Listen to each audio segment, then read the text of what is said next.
Hello students, I am Dr. Nirbhay Singh from Government Medical College, Kota Rajasthan. तो आज का जो हमारा टॉपिक है वो लाइफ साइकिल ऑफ प्लाज्मोडियम। तो ये लाइफ साइकिल पढ़ने से पहले हम ये देखेंगे कि प्लाज्मोडियम क्या है। तो पहले हम ये देखेंगे कि प्लाज्मोडियम है क्या चीज़, और ये कौन सी डिजीज कॉज करता है।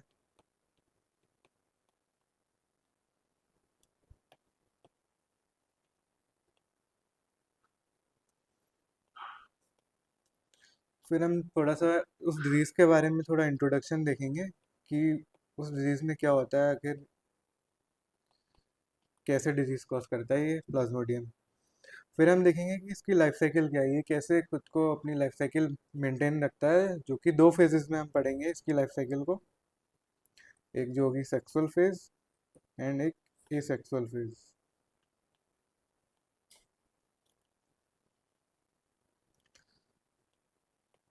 तो फिर चलिए शुरू करते हैं। सबसे पहले देखते हैं कि प्लाज्मोडियम है क्या चीज़। तो जो प्लाज्मोडियम है वो हमारा एक प्रोटोजोन है। ये एक प्रोटोजोन स्पेसीज है जो कि डिजीज कौन सी कॉज करती है, डिजीज ये कॉज करती है मलेरिया। मलेरिया डिजीज ये कॉज करती है। अब ऐसे तो इसकी काफ़ी स्पेसीज है, जैसे 4 स्पेसीज इसकी जो टोटल है वो मलेरिया डिजीज को कॉज करती है। अब इसकी अगर स्पेसीज देखें तो कौन कौन सी 4 स्पेसीज हैं जो कि मलेरिया डिजीज कॉज करती हैं। तो वो 4 स्पेसीज हैं। सबसे पहले प्लाज्मोडियम वाइवेक्स, फिर आता है हमारा प्लाज्मोडियम फेल्सीपेरम, उसके बाद आता है हमारा प्लाज्मोडियम ओवेल, और फिर प्लाज्मोडियम मलेरी। अब इन चारों में जो सबसे ज़्यादा severe form of malaria cause करेगी, सेरेब्रल मलेरिया कॉज करेगी, किडनी पे इफेक्ट डालेगी, किडनी में नेफ्रोटिक सिंड्रोम भी कर देती है, वो है प्लाज्मोडियम फेल्सीपेरम, जो कि बहुत ही सीवियर है, बहुत ही फेटल है, मोर्टेलिटी रेट बहुत ज़्यादा है इसका।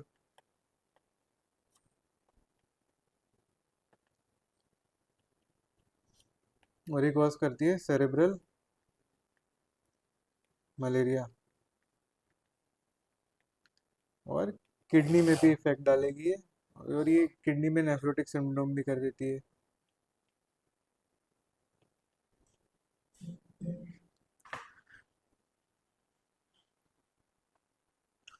अब इन 4 स्पेसीज में से ये चारों स्पेसीज मलेरिया कॉज करती है।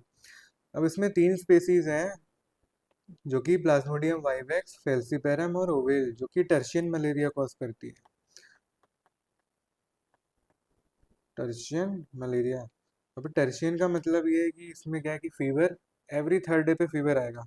ये जो हम्म। एक क्वेश्चन है, हम्म। ये जो बाइवैक्स, ओवेल और मलेरिया, ये तीनों ही टर्सीन करती हैं, या इनमें से कोई ऐसी जो जो क्वार्टर मलेरिया करती जो है और वो प्ला तीनों से ही टर्सीन होता है? वही मैं बता रहा था कि वाइवेक्स, फेल्सीपेरम और ओवेल से तो टर्शियन मलेरिया होता है, जो प्लाज्मोडियम मलेरिया है उससे क्वार्टरनल मलेरिया होता है। हाँ, ठीक है। टर्शियन मलेरिया में क्या होता है, हर 3 दिन के बाद आपको बुखार आएगा। Every third day, every 3rd day, एक दिन हर छोड़ के थर्ड। एक दिन फीवर आता है। हाँ। जी। पर प्लाज्मोडियम मलेरिया में क्या है कि आपको 4 दिन बाद बुखार आएगा, इसलिए इसको कहते हैं हर एवरी 4th डे पे आपको फीवर आएगा, इसलिए इसको कहते हैं क्वार्टरनल मलेरिया। क्वार्टर क्वार्टन, जैसे टर्शियन था ना, क्वार्टन इसको बोलते हैं, क्वार्टन क्वार्टन मलेरिया। हाँ। क्वार्टनरी। क्वार्टनरी नहीं, क्वार्टन बोला है बस, क्वार्टनरी तो वो जी। केमिस्ट्री में बोलते हैं। तो ये चीज़ हमने देख ली कि फीवर का पैटर्न देख लिया है, 4 स्पेसीज देख ली जो कि मलेरिया कॉज करती हैं, वाइवेक्स, फेल्सीपेरम, ओवेल और मलेरिया। हेल्सी पैर में कौन सी मलेरिया होती है, किस तरह का पैटर्न होता है? फेल्सीपेरम में हमें टर्शियन मलेरिया मिलती है, उसको हम बोलेंगे पूरा मेलिग्नेंट टर्शियन मलेरिया। जी।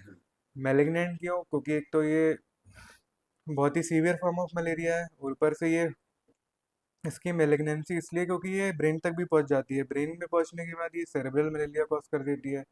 अगर किडनी पे इसकी मेलिग्नेंसी हो गई तो किडनी में नेफ्रोटिक सिंड्रोम कॉज कर देगी, किडनी फेलियर मतलब भी हो सकता है। एंटीबायोटिक ऐसी कर रही है, हाँ, एनकेफेलोपैथी है। एनकेफेलोपैथी क्या, हाँ कह सकते हैं। तो ये चीज़ हमने देख ली, हमने ये देख ली कौन सी डिजीज होती है, फीवर पैटर्न क्या होता है उसमें। अब देखते हैं कि जो हमारा मेन टॉपिक है प्लाज्मोडियम की लाइफ साइकिल। तो प्लाज्मोडियम जो है अपनी लाइफ साइकिल पूरी करता है दो होस्ट में।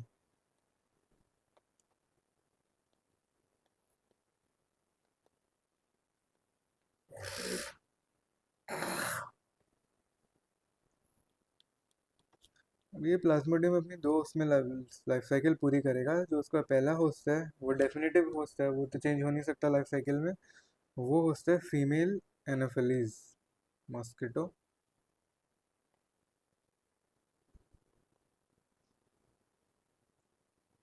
पहले होस्ट को डेफिनेटिव ये होस्ट इसका कहते हैं। नहीं, ये बता दिया बस, ऐसा जरूरी नहीं है, मैंने पहले बता दिया डेफिनेटिव होस्ट है बस। ये डेफिनेटिव होस्ट है। दूसरा इसका होस्ट है ह्यूमन। ह्यूमन इसलिए फिक्स नहीं है क्योंकि काफ़ी एनिमल्स और भी एनिमल्स में मलेरिया डिजीज हो जाती है। तो फर्स्ट होस्ट हो गया इसका फीमेल एनोफिलीज मॉस्किटो, सेकंड दूसरा होस्ट हो गया ह्यूमन। अब इसके दो होस्ट हैं, ठीक है ना। अब प्लाज्मोडियम की जो लाइफ साइकिल है उसके टू फेजेस होते हैं मेनली। टू ही फेजेस होते हैं, दो वो फेजेस हैं। एक तो इसका सेक्सुअल फेज होता है सबसे पहले, दूसरा इसका होता है एसेक्सुअल फेज। अब इसमें भी आप देखना है दो होस्ट हैं फीमेल और ह्यूमन, तो दो फेज हैं, सेक्सुअल फेज एसेक्सुअल फेज। अब ये सेक्सुअल फेज जो है ये होता है इसमें फीमेल एनोफिलीज के स्टमक में। ये फीमेल एनोफिलीज के अंदर होता है, ठीक है ना, उसी मॉस्किटो के अंदर होता है। और जो दूसरा फेज है एसेक्सुअल फेज, ये होता है ह्यूमन में, जिसको भी ये मलेरिया कॉज कर रहा है मेनली ह्यूमन में, ठीक है। तो देखते हैं कि कैसे इसकी लाइफ साइकिल होती है आगे। सबसे पहले हम बात कर लेते हैं कि सेक्सुअल स्टेजेस क्या होती हैं इसकी लाइफ साइकिल में। सेक्सुअल स्टेजेस जैसा कि मैंने आपको अभी पहले बताया कि जो उसकी पहली स्टेज है सेक्सुअल स्टेज लाइफ साइकिल की, वो फीमेल एनाफिलीज मॉस्किटो के अंदर होती है ना। तो फीमेल एनाफिलीज मॉस्किटो के अंदर, ये फीमेल एनाफिलीज मॉस्किटो अब इसके अंदर कहाँ पे, इसके गट में, मतलब स्टमक में। और गट के भी कौन से पार्ट में, मिड गट में, फोर गट में नहीं, हिंड गट में नहीं, मिड गट में। तो इसके स्टमक में, मेनली मिड गट में, मिड गट वाले पार्ट में, बीच वाले पार्ट में स्टमक में क्या होता है कि ये जो प्लाज्मोडियम पैरासाइट है ये क्या करता है, गैमेट होते हैं इसके स्टमक के मिड गट में प्रेजेंट होते हैं गैमेट, जो कि इसको हम बोलते हैं माइक्रोगैमेट्स, बहुत छोटे छोटे होते हैं। इसमें कि एक मेल और एक फीमेल होगा ही, माइक्रोगैमेट्स। ये क्या करते हैं ये आपका फर्टिलाइजेशन करते हैं। ये सब काम अभी मिडगट में ही हो रहा है स्टमक के अंदर फीमेल एनोफिलीज के। तो ये फर्टिलाइजेशन करते हैं। फर्टिलाइजेशन के बाद जो स्ट्रक्चर बनता है उसको बोल देते हैं हम जाइगोट। अभी जाइगोट क्या करता है, ये जाइगोट जो है, जाइगोट आपका जैसे देखिए ये स्टमक की लाइनिंग है, और इसमें अगर मैं सेल्स बना रहा हूँ तो इन सेल्स को हम बोलेंगे मिडगट एपिथेलियल सेल्स। अभी जाइगोट क्या करेगा, इन मिडगट एपिथेलियल सेल्स में जाके एम्बेड हो जाएगा, उस पर जाके अडेयर हो जाएगा, चिपक जाएगा उन सेल से। क्योंकि उन सेल से ये चिपक के क्या करता है, वहां से न्यूट्रिशन लेता है, जहाँ पे होता है इसका डेवलपमेंट। जहाँ पे इसका डेवलपमेंट होता है, और ये डेवलपमेंट के बाद जब ये फुल्ली डेवलप हो जाता है तो ये जब स्टमक में, ये क्या बनाता है, ये बनाता है मेचर oocyte। ये बनाता है मेचर oocyte, और उस मेचर oocyte के अंदर हमारे होते हैं स्पोरोजॉइट्स।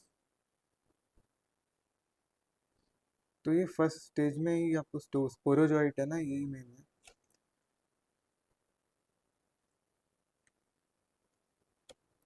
ठीक है ना। तो माइक्रोगैमेट्स में आपका पहले फर्टिलाइजेशन हुआ, फिर जो स्ट्रक्चर जाइगोट बनी वो मिडगट एपिथेलियल सेल्स स्टमक की, फीमेल एनाफिलिस के स्टमक की, वहाँ पे जाके अडेयर हो गई, क्योंकि उसको डेवलपमेंट के लिए न्यूट्रिशन चाहिए था। और डेवलप किस में होती है, वो होती है मेचर oocyte विद स्पोरोजॉइट्स। इसके अंदर क्या है, स्पोरोजॉइट्स है। अब ये जो है स्टमक से बाहर निकलेगा, है ना। अभी जो मेचर oocyte है हमारा, जो स्पोरोजॉइट से जिसके अंदर, अभी क्या होगा, ये ट्रांसफर होगी यहाँ से, इसका इसका ट्रांसफर होकर ये जाएगी salivary gland of female Anopheles mosquito. भी फीमेल एनाफिलीज मॉस्किटो की सलाइवरी ग्लैंड में जाके क्या हो जाएगा, स्टोर।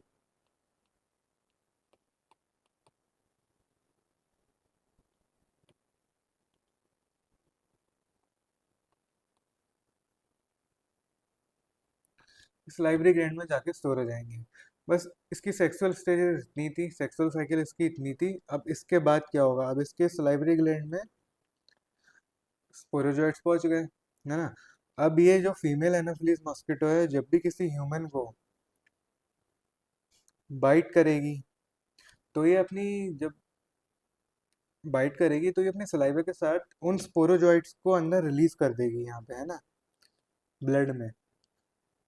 तो क्या होगा, जब बाइट करेगी फीमेल एनाफिलीज मॉस्किटो, तो रिलीज ऑफ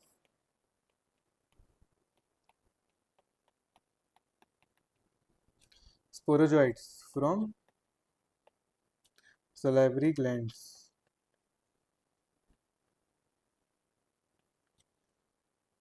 स्पोरोजोइट ह्यूमन में एंटर कर जाता है। ये इनटू ह्यूमन। इन्फेक्टिव स्टेज होती है।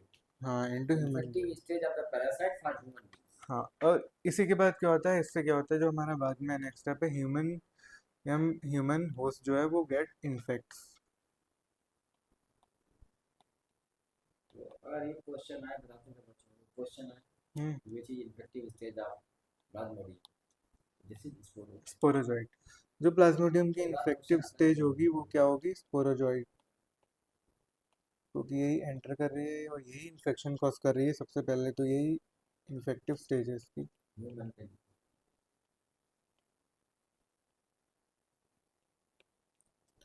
अब अब ह्यूमन जो है हमारा होस्ट, वो इन्फेक्ट हो चुका है, ठीक है ना। अब इसके अंदर चलेगी सेक्सुअल स्टेज। अब देखिए, जो ये स्पोरोजोइट है ह्यूमन में अंदर जाएंगे, है ना, स्पोरोजोइट्स आ गए। अब ये स्पोरोजोइट्स क्या करते हैं, सबसे पहले ऐसा नहीं कि ब्लड में है तो आरबीसी पे अटैक कर देंगे, सबसे पहले ये जाएंगे लिवर के पास। तो ये लिवर के पास पहले जाते हैं स्पोरोजोइट्स।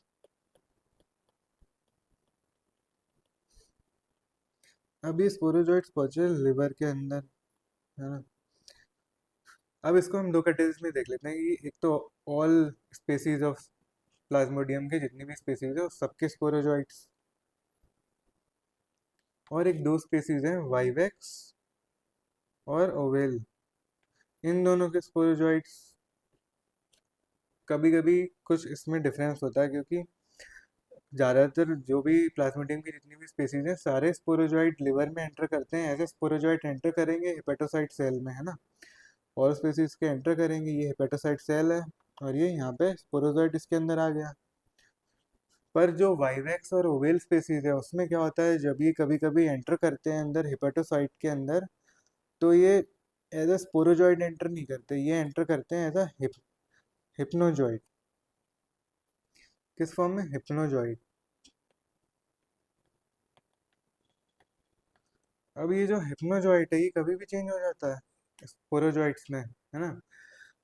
तो ये हिप्नोजॉइट, अब इसमें हिप्नोजॉइट का खास फीचर क्या है, ये वाइवेक्स और ओवेल कॉज करते हैं हमारे relapsing fever, relapsing malaria. Relapsing fever भी है, मलेरिया होगा तो फीवर आएगा, इसलिए रिलैप्सिंग फीवर है, रिलैप्सिंग मलेरिया। अभी हिप्नोजॉइंट हमारे लिवर में as long as up to 60 years तक रह सकते हैं। मतलब अगर किसी को इन्फेक्शन करा और हिप्नोजॉइंट है, तो उसको 60 साल बाद भी ये एक्टिव होकर स्पोरोजॉइट बना लेगा और मलेरिया का रिलैप्स कर देगा और मलेरिया कॉज कर सकता है। तो मोर देन 60 ईयर्स तक ये सर्वाइव कर सकते हैं लिवर में। इसलिए कहते हैं कि ये वाइवेक्स और ओवेल जो स्पेसीज है ये हमारे रिलैप्सिंग फीवर कॉज करती है, ठीक है। और वरना अगर ये नॉर्मल पैटर्न फॉलो करेगी तो क्या करेगी, हेपेटोसाइट में एंटर करेगी as a sporozoite. Sporozoite liver में ही हेपेटोसाइट्स में कन्वर्ट हो जाएगा मीरोजॉइट्स में, मीरोजॉइट्स में कन्वर्ट हो जाएगा, फिर ये मीरोजॉइट्स क्या करेंगे, लिवर से बाहर निकलेंगे।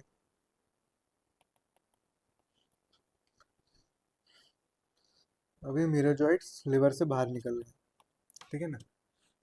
अब ये जो स्टेज है जो लिवर के अंदर हो रही है ये एसेक्सुअल स्टेज है। और इस स्टेज को हम एक नाम और देते हैं, इसको कहते हैं प्री इराइथ्रोसाइटिक साइजोगोनी। ये स्टेज का नाम है ना। ऐसा नहीं है पूरी एसेक्सुअल स्टेज का नाम है, ये सिर्फ लिवर के अंदर जो स्टेज हो रही है उसका नाम है प्री इराइथ्रोसाइटिक साइजोगोनी। अब इसके बाद क्या होगा, प्री इराइथ्रोसाइटिक साइजोगोनी मतलब इराइथ्रोसाइट से पहले की जो साइजोगोनी होनी थी, जो फर्टिलाइजेशन जो भी चेंजेस होने थे वो हो चुके। अभी जो मीरोजॉइट्स हैं ये हमारे जाएंगे आरबीसी पे, आरबीसी के अंदर जाएंगे। ये है आरबीसी, और ये मीरोजॉइट्स आपके इस पे अटैच हो जाएंगे यहाँ पे जाके आरबीसी के पास। जैसे ही आरबीसी पे जाएंगे तब इस स्टेज को बोलेंगे इराइथ्रोसाइटिक साइजोगोनी।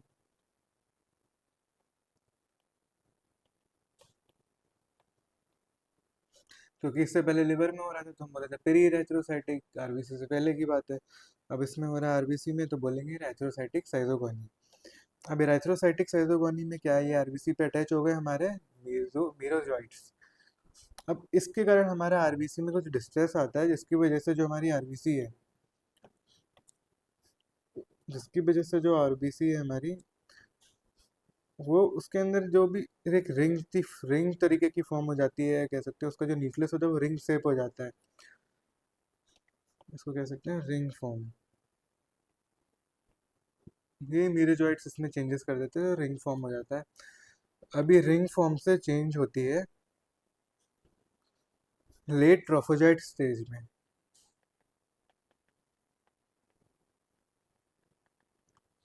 तो स्पोरोजॉइट हमें सबसे पहले जो रिलीज हुए थे वो सलाइवरी ग्लैंड से रिलीज हुए थे फीमेल एनोफिलीज के। अब ये जो ट्रोफोजॉइट है ये आपको देखने को मिलेगा सिर्फ आरबीसी वाली स्टेज में।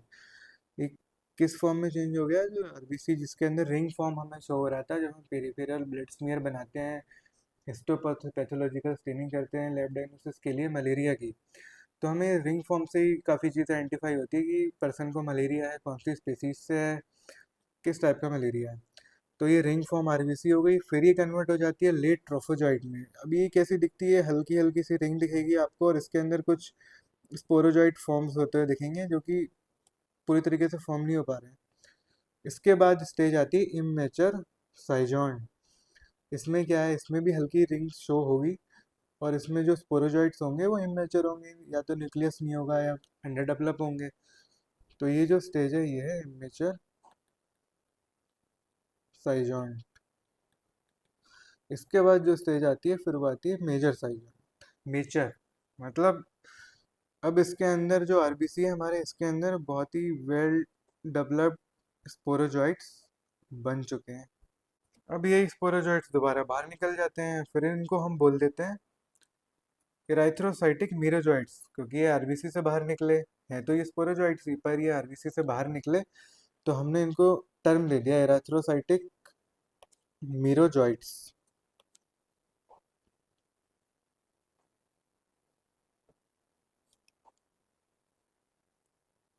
क्या हो गया इराइथ्रो, यही है हमारे मीरोजॉइट्स है ना, डॉटेड फॉर्म में देखा इराइथ्रोसाइटिक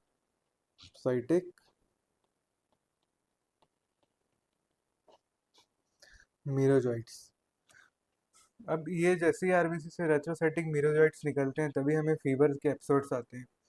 अब ये जो इराइथ्रोसाइटिक मीरोजॉइट्स हमारी और आरबीसी पर अटैक करेंगे है ना, तो इसलिए हमें मलेरिया में अनीमिया देखने को मिलेगी, स्प्लिनोमेगेली देखने को मिलेगी, फेब्राइल पैरोक्सिस्म देखने को मिलेगा। इसका मतलब कि फीवर स्पेसीज के हिसाब से आता है कि जो टर्शियन मलेरिया करती है तो एवरी थर्ड डे आएगा, क्वार्टन मलेरिया करती है तो एवरी फोर्थ डे आएगा। तो ये तीन मेन सिम्टम्स होते हैं, splenomegaly, anaemia and febrile पैरोक्सिस्म malaria के। अब ये होगी एसेक्सुअल स्टेज, इराइथ्रोसाइटिक मीरोजॉइट्स बन गए। और अब इसके आगे जो एसेक्सुअल स्टेज जो कंटिन्यू होगी इसमें क्या है, इराइथ्रोसाइटिक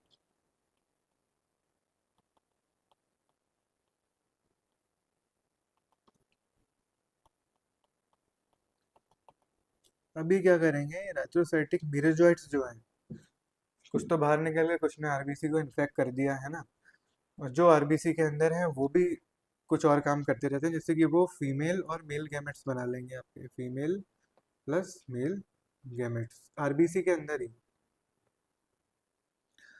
फीमेल गैमेट बन जाएगा, है ना, और मेल गैमेट बन जाएगा। अब ये फीमेल और मेल गैमेट्स आरबीसी के अंदर ही रहते हैं। अब जब कोई भी फीमेल मॉस्किटो एनाफिलीज ह्यूमन को फिर दोबारा जब बाइट करेगी तो वो अपना ब्लड मील लेगी।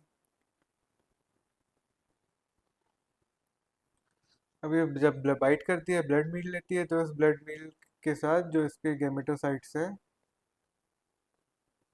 वो भी फिर से दोबारा फीमेल एनाफिलीज के स्टमक में पहुंच जाते हैं। और फिर से आप देख सकते हो जैसा कि हमने जैसा जहाँ से सेक्सुअल स्टेज चालू करी थी वो स्टमक से ही करी थी, फिर से वो गैमेटोसाइड फीमेल एनाफिलीज के स्टमक में पहुंच गया, फिर से माइक्रोगैमेट्स बनेंगे, फिर फर्टिलाइजेशन होगा और फिर सेक्सुअल स्टेज पूरी होगी, फिर एक सेक्सुअल स्टेज पूरी होगी। तो ऐसे ही इसकी लाइफ साइकिल कंटिन्यू रहती है। Please see the diagram so you can understand concept in a better way. अगर आपको कंटेंट पसंद आया हो प्लीज़ इस चैनल को लाइक एंड सब्सक्राइब कीजिए। ठीक है। यस।